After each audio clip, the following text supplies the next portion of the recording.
You have been accepted for an experiment. You must stay in a room with nothing but a bed, toilet, food, water and no human contact for 1 month. If you succeed for the whole month without giving up, you get $500,000. Do you accept? And what are your coping strategies to avoid mental breakdown? No human contact. I've already got that down.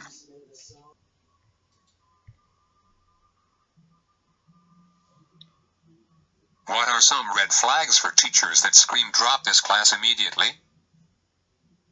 I had a teacher that I loved but everyone hated. My economics teacher was an absolute madman. First day of economics. Madman. First rule, any and all cell phones are to remain off. If I see you using them, I will throw them out the door.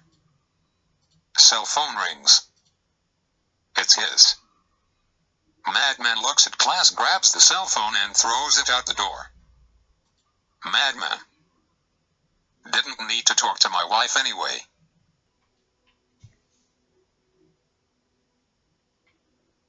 What's the most refreshing act I don't give a frick that you've ever witnessed?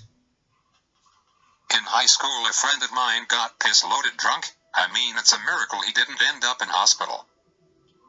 And he didn't have a drive home from the party, so what does he do? He called the police and says, yeah, there is some drunk fricker walking up the street yelling, and what does he do then? He walks up 3rd Street till they pick him up and drive him back to his mother's house.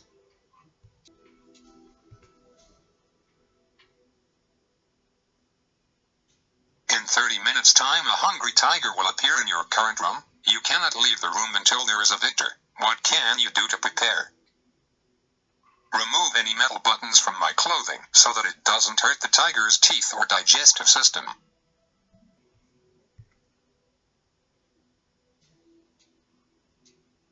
I put the pill in wet food for my cat. It was antibiotic. I jokingly said, you don't even know that I just tricked you to take the medication you need. He stopped eating, looked at me, left a loud meow and went to hide behind the curtain. I jinxed myself. I had to force feed him for the rest of the prescription. The cat is smart.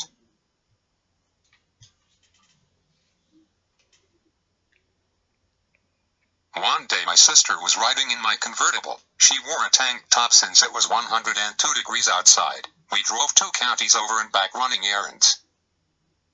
At the end of the day she called me and couldn't understand she got sunburned when the car was moving.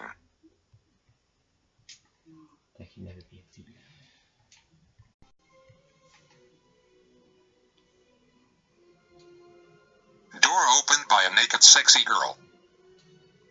I am a female pizza delivery driver. Last night I delivered to a party and was greeted at the door by a very sexy naked woman. When she realized I was also female, she ran off and said, she's a chick, it's not gonna work, obviously wanting free pizza.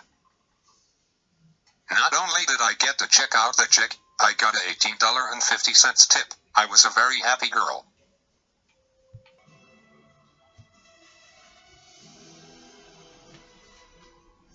I got mugged on the way to a fair when I was 14 as well.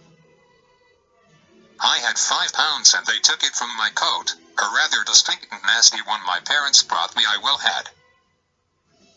The following day, was in my parents' car and saw the carny bastard who did it wearing the coat like a complete muppet. My father dived out of the car, chased him down for about 200 meters, bundled him, took the coat back. He had no money, made him apologize to me and then threw his shoes in the river.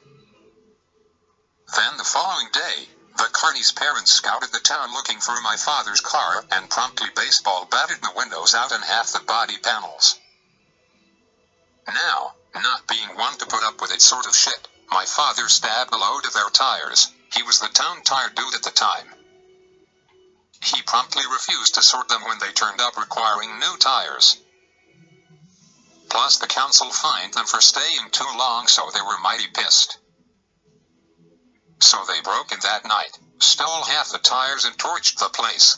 Insurance paid out, but so, after some legal shenanigans and some postal death threats, 2 people ended up in prison and we moved house. Lesson learned, shot can escalate quickly over a £5 note and a coat. Best to avoid confrontation to start with. Also, my father is an idiot.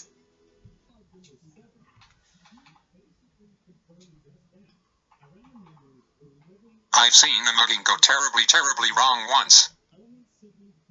A group of us many years back were walking along and a guy walked past up with his hoodie up. Looked like a ne'er-do-well.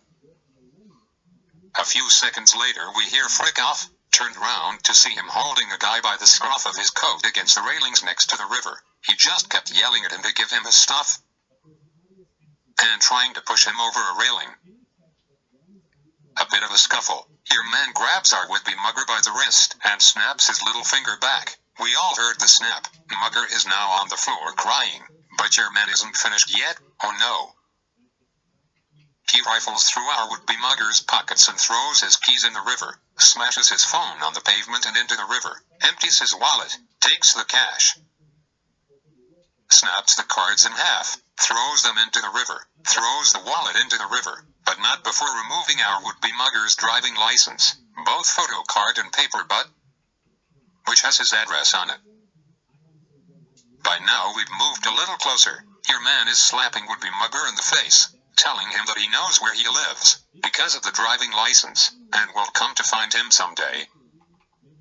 Then he keeps slapping would-be mugger in the face, harder each time, demanding would-be mugger removes his clothes. Shoes, top, trousers, underwear, the lot. It all goes in the river. Freaking hilarious. I've not walked by the river since.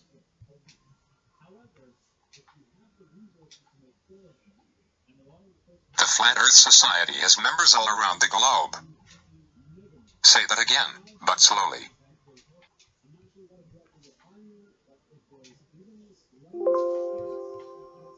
Last semester of college I had a class with this weird, obviously desperate, but super awkward and negative guy.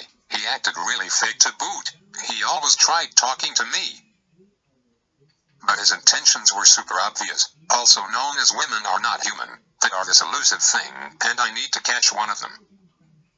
One day I ran into the guy at the college shuttle. He said hi to me and I did respond with a simple hi. I didn't really know him, so I left at that. He sat behind me and starts audibly and angrily muttering to himself about how girls don't pay attention to him and that he just tries and tries so hard, yada, that he's being nice, but they're just bitches, etc. It was so uncomfortable, and he kept bitching the whole time. I wasn't physically reacting, of course.